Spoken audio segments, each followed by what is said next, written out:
Once upon a time, in the ancient world of myth and legend, there existed a creature of unparalleled beauty and terrifying power, Medusa. Her story is one of transformation, betrayal, and sorrow, woven into the fabric of Greek mythology. The beauty of Medusa.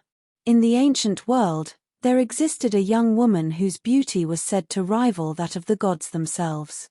Medusa, the youngest of the three Gorgon sisters, was not born with the monstrous appearance that would later define her. Her sisters, Athena and Uriel, were immortal and possessed terrifying features from birth, with scales, sharp claws, and tusks.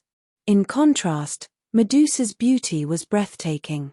Her long, flowing hair was a cascade of gold, her eyes a deep, enchanting green, and her smile could enchant anyone who beheld it. Medusa's beauty and charm did not go unnoticed. She was admired and desired by many, but she remained humble and dedicated her life to the service of Athena, the goddess of wisdom, courage, and warfare. Medusa served as a priestess in Athena's temple, where she remained pure and devoted, embodying the virtues of the goddess she worshipped. The curse of Athena. However, Medusa's life took a tragic turn due to the unwelcome attention of Poseidon, the god of the sea. Poseidon, known for his tempestuous nature and insatiable desires, was captivated by Medusa's beauty. He pursued her relentlessly, and one fateful day, his lust led him to desecrate Athena's temple by violating Medusa within its sacred walls. When Athena discovered the sacrilege, her rage was boundless. The desecration of her temple was an affront she could not tolerate. In her wrath, she chose to punish Medusa, not Poseidon. Perhaps the goddess saw Medusa's beauty as the source of the tragedy, or maybe she believed that mortals should never tempt the divine. Athena transformed Medusa's hair into a nest of venomous snakes and cursed her with a gaze that turned anyone who looked directly into her eyes to stone. Medusa's once admired beauty was now a source of terror, and her life was irrevocably changed. The isolation. Medusa's transformation forced her into exile. She fled to a remote island, far from human civilization, where she could not harm anyone with her deadly gaze. Her sisters, Athena and Uriel, joined her in solidarity. They loved their sister deeply and did not blame her for what had happened. Despite their own monstrous appearances, they provided comfort and companionship to Medusa in her isolation. Medusa's heart grew heavy with sorrow and bitterness. She mourned her lost beauty, her shattered life, and the cruel fate that had befallen her. The island, once a place of beauty, became a land of eerie tranquility. Statues of those who had foolishly sought to slay her, now standing as eternal reminders of her cursed existence, dotted the landscape. Medusa retained her intellect and humanity despite her monstrous appearance. She spent her days reflecting on her past, pondering the injustices done to her. She became a symbol of transformation, resilience, and the complexities of divine retribution. Though she was feared and reviled, she was also a figure of tragic beauty and profound sorrow. The hero's quest.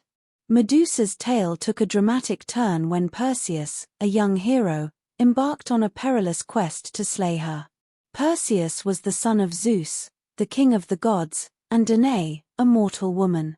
His birth had been foretold to bring great change, and he was destined for greatness. Perseus's quest to slay Medusa began as a cunning ploy by King Polydectes of Seriphus, who wished to rid himself of the young hero. Polydectes pretended to be in love with Danae and demanded a wedding gift from Perseus that seemed impossible to obtain, the head of Medusa. Determined to protect his mother and fulfill his quest, Perseus accepted the challenge. The gods, recognizing his noble intentions, decided to aid him.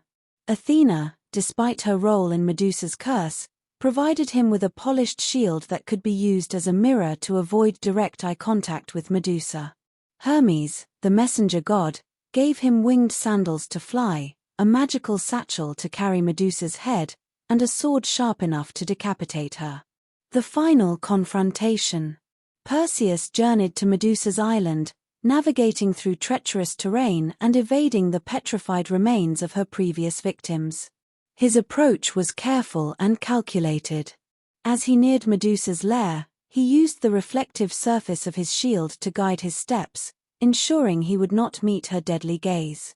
Medusa, sensing an intruder, slithered out to confront him, her snake hair hissing and writhing. Her appearance was terrifying, a stark contrast to the beauty she once possessed. Her eyes, once enchanting, were now filled with sorrow and anger. In her heart, she knew she was facing her end. Perseus, using Athena's shield, saw Medusa's reflection and moved with precision. In a swift and decisive move, he struck, severing Medusa's head from her body. From her blood sprang two creatures, Pegasus, the magnificent winged horse, and Chryse, a giant wielding a golden sword. These offspring, born of Medusa's union with Poseidon, were a final testament to her complex legacy. The legacy of Medusa. Perseus carried Medusa's head back to Seriphus, using its petrifying power to save his mother from the unwanted advances of King Polydectes. Eventually, he presented the head to Athena, who placed it on her shield, the Aegis, as a symbol of protection and power. Medusa's story did not end with her death. Her legacy lived on, not as a mere monster, but as a powerful symbol of transformation, resilience, and the complexities of divine retribution. Her tale serves as a reminder of the injustices faced by many and the enduring strength found in even the most tragic of circumstances. In the annals of mythology, Medusa remains a figure of fascination and fear, her story echoing through the ages as a testament to the multifaceted nature of beauty, power, and the human spirit. Though cursed and wronged, Medusa's tale continues to captivate and inspire, a tragic yet enduring symbol of the complexities of fate and the enduring strength of the human spirit.